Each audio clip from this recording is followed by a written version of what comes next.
கர்த்தருடைய நாமம் மகிமைப்படுவதாக. இன்றைக்கும் கூட நமது சபையின் 17வது ஆண்டு விழா. இந்த மகிழ்ச்சியான நேரத்தில் நான் தேவனுக்கு நன்றி செலுத்துகிறேன். 17 வருஷத்துக்கு முன்னாடி ஒரு சின்ன இடத்துல சில விசுவாசிகளோட ஆரம்பிக்கப்பட்டது தான் இந்த சபை. இன்றைக்கி தேவனுடைய கிருபையால் வளர்ந்து நிற்கிறது. அப்போ இருந்த வசதிகள் ரொம்ப கம்மியாக தான் இருந்தது, ஆனால் விசுவாசம் ரொம்ப பெருசாக இருந்துச்சு. பழைய ஃபோட்டோஸ்லாம் பார்க்கும்போது கண்ணில் கண்ணீரும் இருதயத்தில் நன்றி மட்டும்தான் வருது. கர்த்தர் ஒருபோதும் நம்மளை கைவிடவே இல்லை. இந்நாள் வரைக்கும் அற்புதமாக அதிசயமாக நடத்தி கொண்டு வருகிறார். ஒரு சின்ன விதை எப்படி பெரிய மரமாக மாறுதோ அதே போல தான் சின்ன இடத்துல இருந்த நம்மளை இன்னைக்கு ஆண்டவர் இந்த இடத்துல உட்கார வைத்து உயர்த்தி வைத்திருக்கிறார். இன்றைக்கும் இந்த சபை பல ஆத்துமாக்களுக்கு நிழலாகவும் ஆசீர்வாதமாகவும் இருக்குது. இதுவரை தேவன் செய்த நன்மைகளை நன்றியோடு நினைவு கூர்ந்து வரப்போகிற காலத்துலேயும் ஆண்டவர் நம்மளை இன்னும் அற்புதமாக வழி நடத்த நம்ம விசுவாசத்தோடு முன்னேறுவோம். சிறிய இடத்துலேருந்து பெரிய இடத்துக்கு கொண்டு வந்தவர் கர்த்தர் ஒருவர் மாத்திரமே. எல்லா கனமும் எல்லா மகிமையும் ஆண்டவர் ஒருவருக்கு மட்டுமே. அவருக்கே எல்லா மகிமையும். சங்கீதம் 126:3 சொல்லுகிறது, கர்த்தர் நமக்கு பெரிய காரியங்களை செய்தார், அதனால் மகிழ்ச்சியாக இருந்தோம். நமக்கு ஆண்டவர் பெரிய காரியங்களை செஞ்சுருக்கிறாரு. 17 வருஷம் ஆச்சு இந்த சபையை திறந்து. ஆண்டவர் ஒவ்வொரு நாளும் நம்மளை அதிசயமாய் நடத்தினார். பலருக்கு ஆசீர்வாதமாக இந்த சபையை மாற்றினார். கர்த்தருக்கே எல்லா மகிமையும் செலுத்துகிறேன். அழைத்த தேவன் உண்மை உள்ளவர். அழைக்கப்பட்டவர்களுக்கு கிறிஸ்து தேவ பலனும் தேவ ஞானமுமாய் இருக்கிறார்.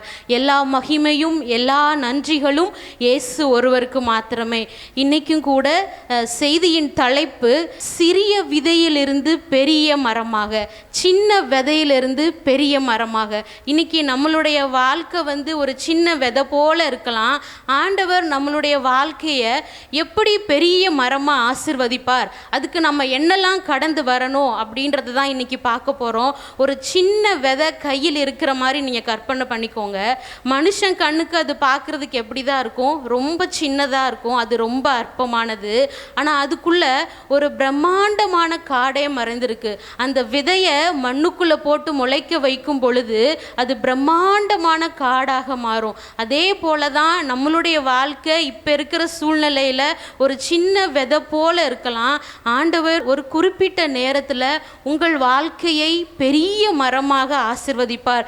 அப்படிப்பட்ட பெரிய மரமாக நீங்கள் ஆசீர்வதிக்கப்படணும் அப்படின்னா சில காரியங்களை கடந்து தான் வரணும். ஆண்டவர் சின்னதிலிருந்து தான் உயர்த்துவார், சிறியதிலிருந்து தான் ஆண்டவர் தொடங்குவார். அப்படி தான் இன்னைக்கு முதலாவது நம்ம பார்ப்போம், அற்பமான ஆரம்பம் மற்றும் மண்ணுக்குள் மறைந்திருக்கும் காலம். முதலாவது நம்ம இந்த உலகத்தோட கலந்திருக்கும் பொழுது கர்த்தர் உங்களை ஆசீர்வதிக்கணும், கர்த்தரின் கரத்தால் நீங்கள் ஆசீர்வதிக்கப்படணும் அப்படின்னா ஆண்டவர் இந்த உலக மனிதர்களிடம் இருந்து உங்களை பிரித்தெடுப்பார். நீங்கள் உலகத்தோடு கலந்திருப்பீங்க, ஆனால் கர்த்தரின் ஆசீர்வாதம் உங்களுக்கு வேணும் அப்படின்னா உலக ஆசீர்வாதங்கள் ரொம்ப நாளைக்கு நிலைக்காது. கர்த்தர் தருகிற ஆசீர்வாதம் மட்டும்தான் நிலைத்து நிற்கும். கர்த்தர் உங்களை ஆசீர்வதிக்கணும் அப்படின்னா உலக மனுஷங்க கிட்டேருந்து உங்களை ஃபஸ்ட்டு பிரித்து எடுப்பார். ஒரு வித மரமாக மாறணும் அப்படின்னா என்ன பண்ணப்படணும், மண்ணுக்குள்ளே புதைக்கப்பட வேணும். மண்ணுக்குள்ளே இருக்கும்போது விதைக்கு எப்படி இருக்கும், அது ரொம்ப இருட்டாக தான் இருக்கும். முதலாவது விதையை பிரித்து தனியாக எடுப்பார். உங்களுக்குள்ள ஒரு தனிமை உணர்வு வரலாம். அங்கே உலகத்தில் பார்க்குற மக்கள் ரொம்ப சந்தோஷமாக இருக்காங்க, நமக்கு அந்த ஹாப்பினஸ் இல்லையேன்னு தோணலாம். ஆண்டவர் உங்களை ஆசீர்வதிக்கணும் அப்படின்னா அந்த உலக காரியங்கள்லேருந்து உங்களை பிரித்தெடுத்து உங்களை தனிமையாக்கினா மட்டும்தான் நிரந்தரமான ஆசீர்வாதத்தை பெற்றுக்கொள்ள முடியும். ஆண்டவர் உங்களை பிரித்து எடுத்துட்டாரு அப்படின்னா முதலாவது மண்ணுக்குள்ளே போட்டு என்ன பண்ணுவார், புதைப்பார். அந்த விதை மரமாக மலரணும் அப்படின்னா மண்ணுக்குள்ளே போய் தான் ஆகணும்.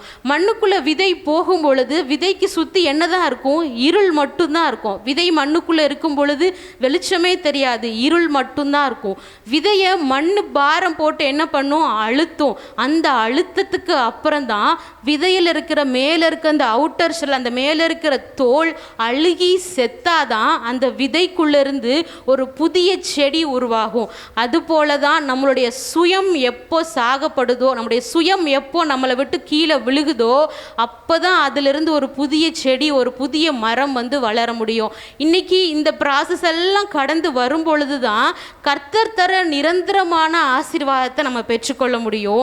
முதல்ல தனிமை இருக்கும், இருள் இருக்கும், அழுத்தம் இருக்கும். அந்த அழுத்தத்தினால உங்களோட அவுட்டர் லேயர் பிரிஞ்சு உங்களுடைய பாவமான காரியங்கள், கெட்ட பாவங்கள் எல்லாம் அழியும் போது தான் கிறிஸ்து உங்கள் மூலமாய் வெளிப்பட்டு ஆண்டவர் உங்களை உயர்த்துவார். வாசிக்கலாம். யோவான் 12வது அதிகாரம் 24வது வசனம். மெய்யாகவே மெய்யாகவே நான் உங்களுக்கு சொல்கிறேன், கோதுமை மணியானது நிலத்தில் விழுந்து சாகாவிட்டால் தனித்திருக்கும், செத்தேயாகில் மிகுந்த பலனை கொடுக்கும். கோதுமை மணி பூமியில் விழுந்து செத்தாதான் என்ன பண்ணும்? மிகுந்த பலனை கொடுக்கும். முதலாவது மண்ணுக்குள்ளே இருக்கிற காலம் சோதனையான காலம் இல்லை. ஆண்டவர் உங்களை ஆசிர்வதிக்கணும் அப்படின்னா தனிமையை கொடுக்க தான் செய்வார். ஆனால் அந்த தனிமையில் உங்கள் கூடவே தான் ஆண்டவர் இருப்பார். உங்களை விட்டு ஒரு நாளும் விலகவே மாட்டார். நம்மளுடைய வாழ்க்கையில் கைவிடப்பட்ட சூழ்நிலை வரும். நம்ம இப்போ கடையில் ஒரு விதை பாக்கெட் இருக்குன்னா நீங்கள் அந்த கூட்டத்தோட கூட்டமாக ஒரு விதையாக தான் இருப்பீங்க. எப்போ நீங்கள் மரமாக வளரணும்னு ஆண்டவர் உங்களை ஆசீர்வதிக்க விரும்புகிறாரோ அப்போ அதிலிருந்து உங்களை பிரித்து எடுத்து மண்ணுக்குள்ளே போடுவார்.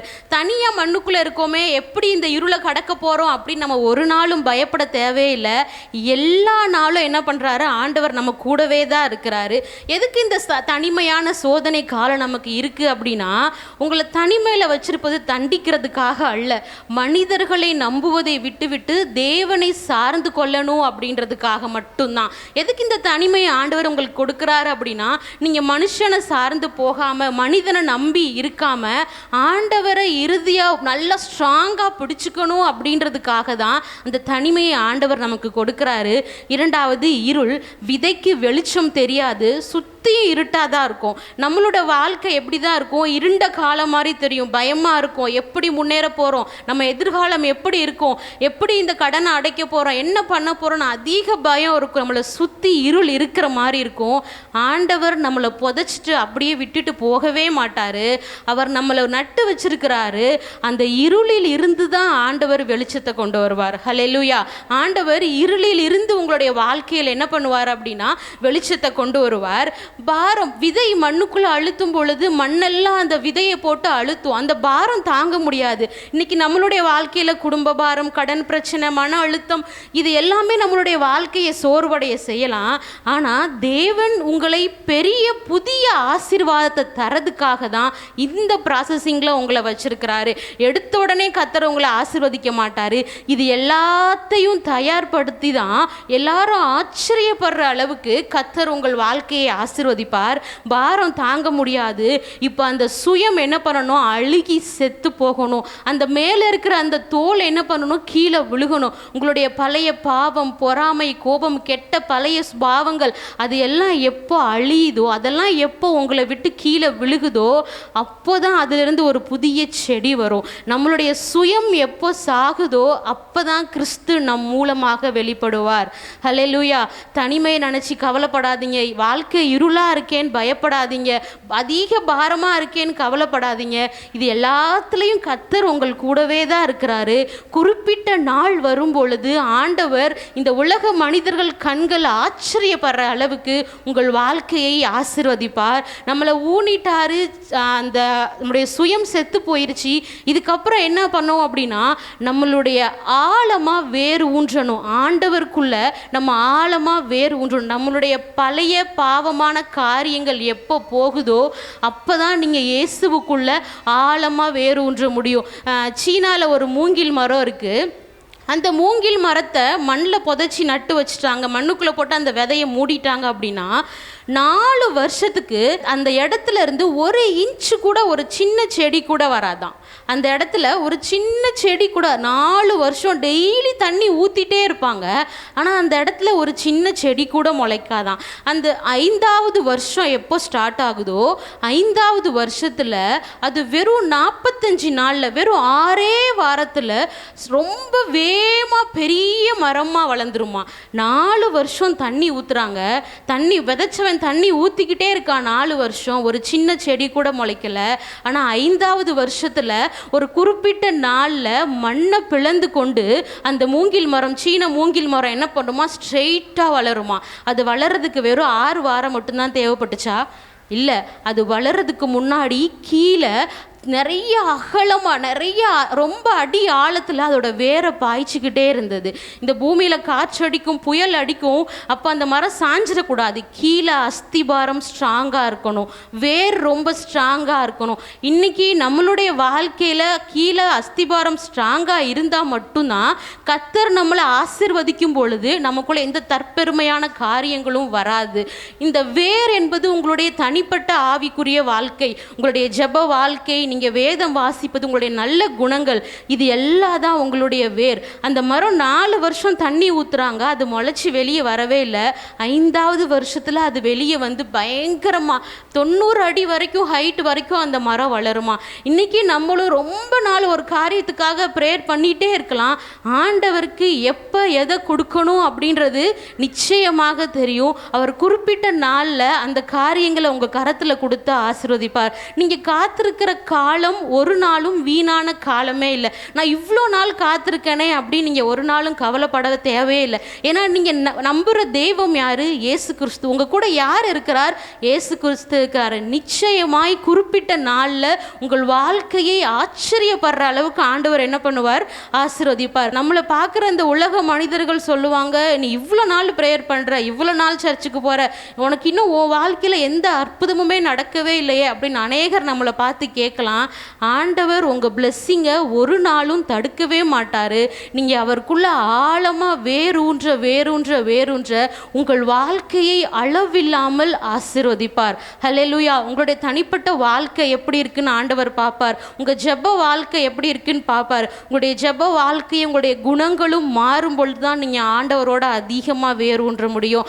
அநேகர் பார்த்து ஆச்சரியப்படுற அளவுக்கு கர்த்தர் உங்களை ஆசீர்வதிப்பார். உங்களுடைய வேர் ஸ்ட்ராங்காக இருந்துச்சு அப்படின்னா இந்த பூமியில் என்ன அவதூறு பேச்சுகள் வந்தாலும், என்ன புயல் அடித்தாலும், என்ன கஷ்டம் வந்தாலும் உங்களை யாராலையும் அசைக்க முடியாது. ஏன்னா உங்களுடைய வேர் எப்படி இருக்கிறது? ஸ்ட்ராங்காக இருக்குது. உங்களுடைய வேர் ஆண்டவரை பற்றி இருக்க வேண்டும். 3வதாக நீதிமானின் செழுமையும் வளர்ச்சியும். வாசிக்கலாம். சங்கீதம் 92வது அதிகாரம் 12வது வசனம். நீதிமான் பனையை போல் செழித்து லீபனோனில் உள்ள கேதுருவை போல் வளருவான். ஆமென். நம்ம மண்ணுக்குள்ளே முதலாவது தனித்து எடுக்கப்பட்டோம், மண்ணுக்குள்ளே புதைக்கப்பட்டோம், ஆழமாக வேர் ஊன்றிட்டோம். இப்போ மண்ணை பிளந்து வெளியே கம்பீரமாக நிற்கிறோம். இது எல்லாத்துக்கும் காரணம் யார்? ஏசப்பா தான். ஆண்டவர் வேதாகமத்தில் 2 மரங்களை நம்மளுடைய வாழ்க்கையில் ஆசீர்வாதத்துக்கு ஒப்பிட்டு பேசுகிறாரு. ஒரு மரம் பனை மரம், இன்னொரு மரம் கேதுரு மரம். பனை மரத்துக்கு 3 ஆச்சரியமான குணங்கள் இருக்குது. அது வளையும் ஆனால் உடையாது. புயல் காற்று அடித்தாலும் பனைமரம் சாயுமே தவிர உடஞ்சி விழுகாது. வறட்சியான காலத்துலேயும் அது ரொம்ப செழிப்பாக இருக்கும். வனாந்திரத்தில் தண்ணியே இல்லைனா கூட பனைமரத்தோட வேர் தண்ணியை நோக்கி பூமிக்கு அடியில் போகுமா. அதனுடைய எல்லா பாகங்களும் மனுஷங்களுக்கு பயனுள்ளதாக இருக்கும். அதோட ஓலை, நாறு, பழம் எல்லாமே பயனுள்ளதாக இருக்கும். இந்த பனைமரத்துக்கான பிளெஸ்ஸிங்கை தான் ஆண்டவர் நம்மளுடைய வாழ்க்கையில் ஒப்பிட்டு பேசுகிறாரு. 2வது கேதுரு மரம். கேதுரு மரம் எப்படி இருக்குன்னா, அது ரொம்ப ஹைட்டாக நேர் நோக்கி மட்டும்தான் வளருமாமே தவிர அது ஒரு பக்கம் சாயவோ இந்த பக்கம் சாயவே சாயாதான். அது கோணலாகவே வளராதான். அது ரொம்ப ஸ்ட்ரெயிட்டாக வானத்தை நோக்கி பார்த்து தான் வளருமா. எல்லா மரத்தில் யூஸ்வலாக பூச்சி இருக்கும், ஆனால் கேதுரு மரத்தில் மட்டும் பூச்சி வரவே வராதான். சாலமோன் ராஜா தேவாலயத்தை கெட்டுறதுக்கு கேதுரு மரங்களை பயன்படுத்தி தான் தேவாலயத்தை கெட்டினாராம். அது நேராக வளருமா, 130 அடி உயரம் வரைக்கும் வளருமா.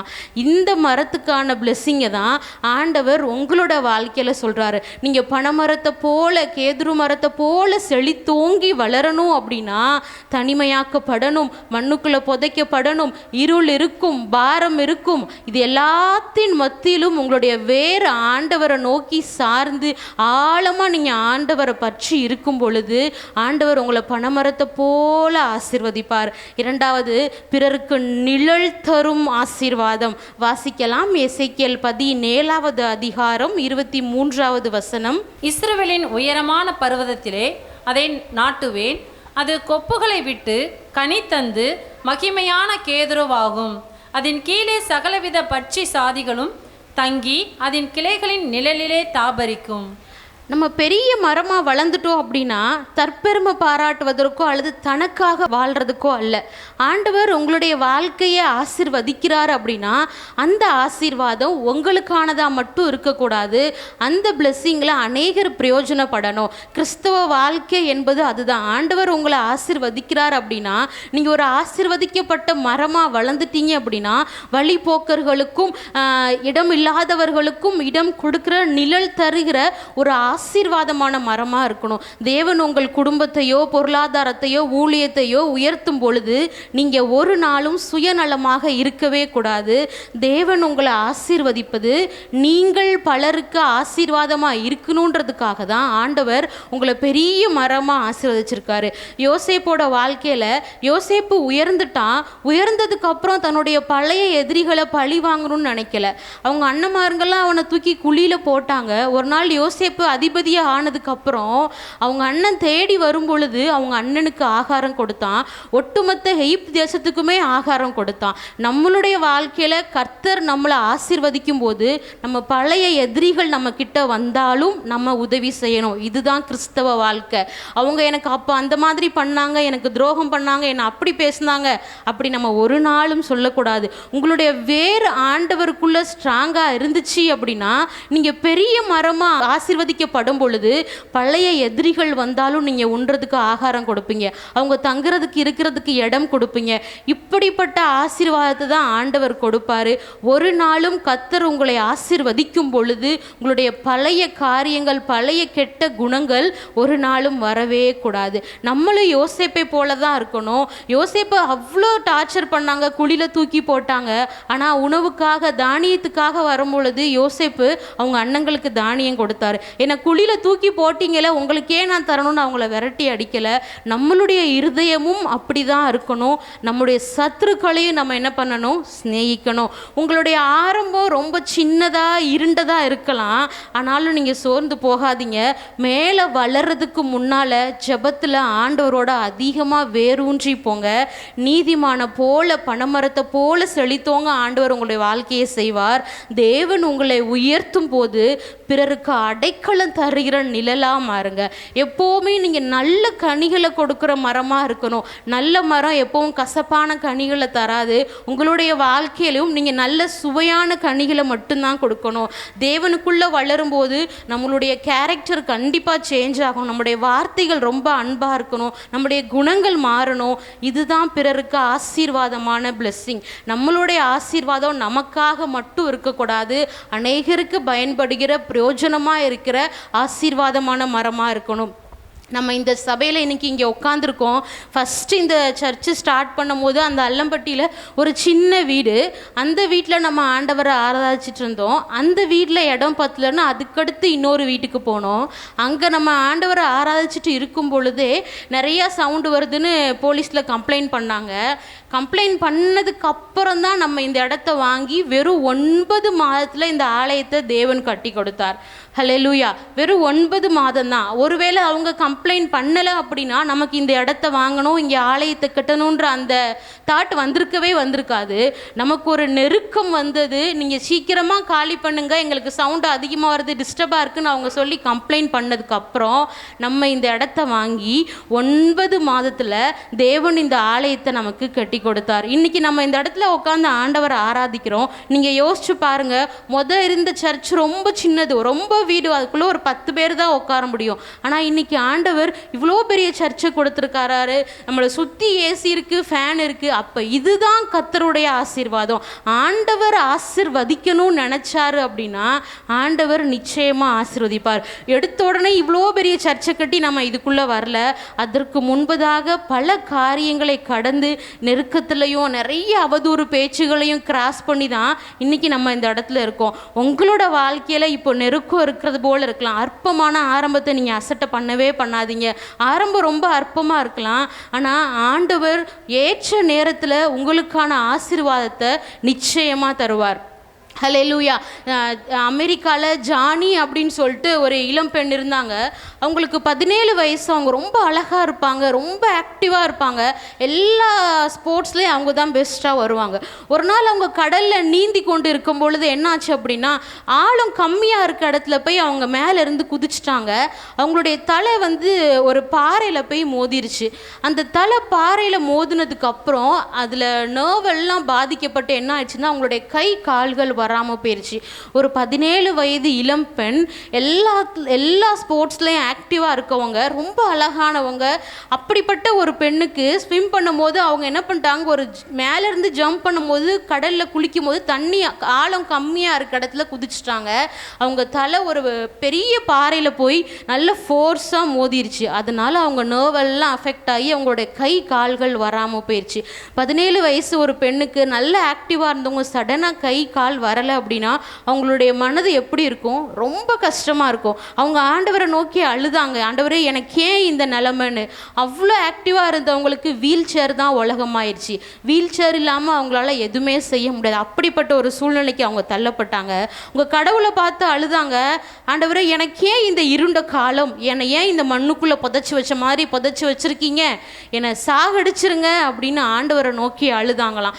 பல மாதம் இருண்ட அறையில் உட்காந்து ஆண்டவர் சமூகத்தில் கண்ணீர் வடிச்சிட்டே இருந்தாங்களாம். எனக்கு ஏன் இந்த நிலைமை, எனக்கு ஏன் இவ்வளோ கஷ்டம், எனக்கு ஏன் இந்த பாரம், இந்த வீல் சேர் மட்டும்தான் என் உலகமா, என்னால் வேறு எதுவுமே செய்ய முடியாதா அப்படின்னு ஆண்டவர் சமூகத்தில் அவங்க கண்ணீர் வடிச்சிட்டே இருந்தாங்க. ஒரு நாள் இயேசுவின் சிலுவை அன்பு அவங்கள தொட்டது. அன்னைக்கு அவங்க விசுவாசமானாங்க. என்னுடைய கை கால் வேலை செய்யலைன்னா என்ன பரவாயில்ல, எனக்குள்ள இயேசுவின் ஜீவன் இன்னும் இருக்குது அப்படின்னு சொல்லிட்டு அவங்களோட கையும் காலும் வேலை செய்யலை. அவங்ககிட்ட இருக்குது அவங்க வாய் மட்டும்தான். அவங்க வாயால் பெயிண்ட் அடிக்கிற ப்ரஷ் எடுத்தாங்களாம். வாயால் அவங்க ஓவியங்களை வரைய ஆரம்பித்தாங்களாம். யோசிச்சு பாருங்கள், இன்றைக்கி கை கால் இருக்க நம்மளாலே பாதி வேலை செய்ய முடியல, கையும் காலும் வேலை செய்யலை, ஒருத்தர் ஹெல்ப் இல்லாமல் எதுவுமே பண்ண முடியாது. ஒரு பெண்ணாக இருந்து வாயில் பெயிண்ட் அடிக்கிற ப்ரஷ் எடுத்து அவங்க ஓவியம் வரைய ஆரம்பித்தாங்களாம். அந்த ஓவியம் உலகத்தையே ஆச்சரியப்படுத்தியதான். ஹல்லேலூயா. அந்த ஓவியத்தை பார்த்து அநேகர் ஆச்சரியப்பட்டாங்களா, ரொம்ப ஃபேமஸ் ஆகிட்டாங்க அந்த ஜானி இன்றைக்கும் உயிரோடு தான் இருக்கிறாங்க. இதுக்கப்புறம் அவங்க ஜானி அண்ட் ஃப்ரெண்ட்ஸ் அப்படின்ற ஒரு அமைப்பை ஆரம்பித்தாங்களாம்.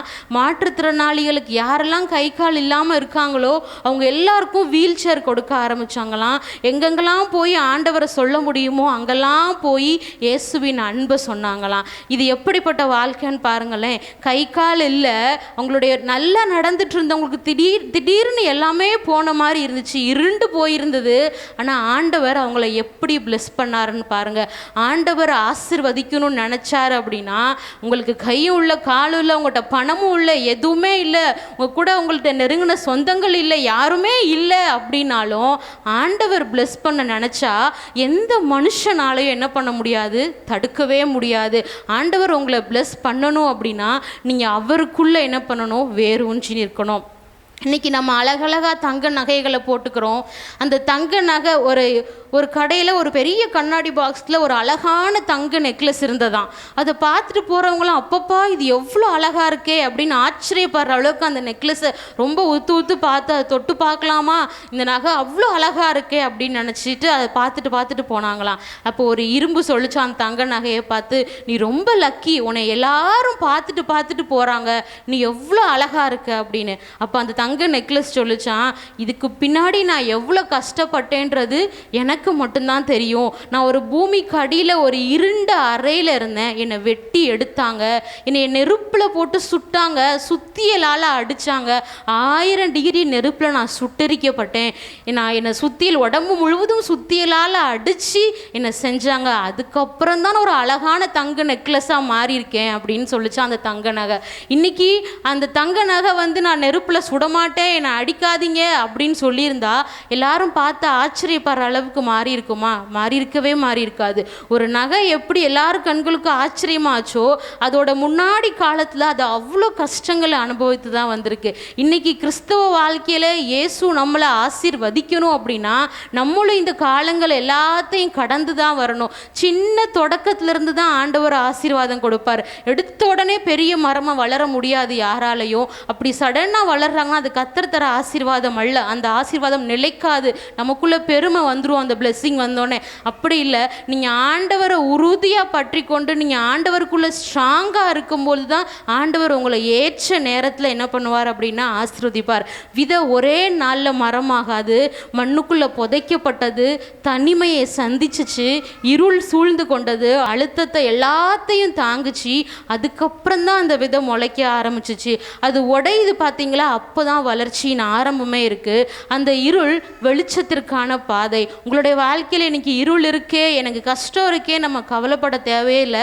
விசுவாசமாக உங்களுடைய தனிப்பட்ட ஜெப வாழ்க்கையில் நீங்கள் ஆண்டவரோட ஆழமாக வேரூன்றி வேரூன்றி வேரூன்றி போக போக போக ஆண்டவர் ஏற்ற நேரம் வரும் பொழுது உங்களுடைய வாழ்க்கையை பெரிய மரமாக ஆசீர்வதிப்பார். அந்த ஆசீர்வாதம் உங்களுக்கு மட்டும் இல்லை, அநேகருக்கு பிரயோஜனப்படுகிற ஆசீர்வாதமாக மாற்றுறாரு. இன்னைக்கு அது பெரிய மரமாக நின்று பலருக்கு கனித்தருது அப்படின்னா கர்த்தர் பிளஸ் பண்ணால் மட்டும்தான் அந்த ஆசீர்வாதம் நிலையான ஆசீர்வாதமாக இருக்கும். இன்னைக்கு நம்ம சந்திக்கிற சோதனை, போராட்டம், காத்திருப்பு, இது எல்லாம் ஒரு நாளும் வீணாகாது. நான் இவ்வளோ நாள் வெயிட் பண்ணிட்டேன், இந்த ப்ரேயர் ரிக்வெஸ்ட்டுக்காக நான் இவ்வளோ ஜெபிச்சு இவ்வளோ நாள் வெயிட் பண்ணிட்டேன், எனக்கு இன்னும் எந்த மிராக்களும் நடக்கலை அப்படின்ற சோர்வான எண்ணம் உங்களுக்குள்ளே வரவே வேணாம்.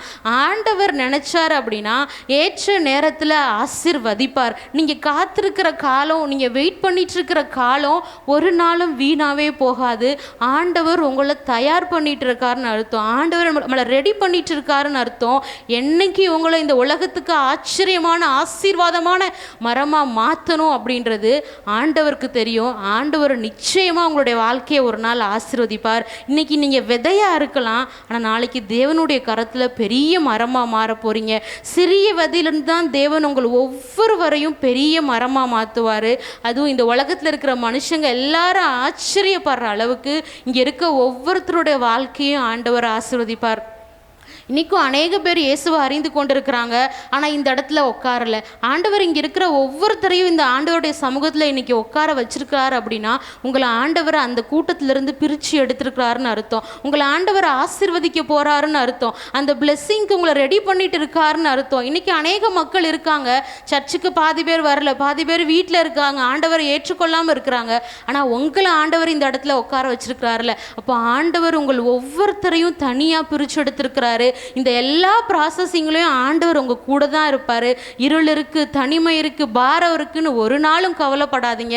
அது எல்லாத்தையும் கடந்து முடிந்ததுக்கு அப்புறம் ஆண்டவர் உங்களை மிகப்பெரிய மரமாக ஆசீர்வதிக்க போகிறார். இந்த சபை எப்படி ஆசீர்வதிக்கப்பட்டதோ அதே போல் இங்கே உட்காந்துருக்க, இதுக்குள்ளே உட்காந்துருக்கிற ஒவ்வொருத்தரையும் இண்டிவிஜுவலாக ஒவ்வொருத்தரையும் ஆண்டவர் நிச்சயமாக ஆசீர்வதிப்பார். அந்த ஆசீர்வாதம் உங்களுக்கு வேணும் அப்படின்னா நீங்கள் ஆண்டவருக்குள்ளே வேரூன்றி அதிகமாக போக போக ஆண்டவர் உங்களுடைய வாழ்க்கையை உலக மனிதர்கள் ஆச்சரியப்படுற அளவுக்கு ஆசீர்வதிப்பார். ஆமென்.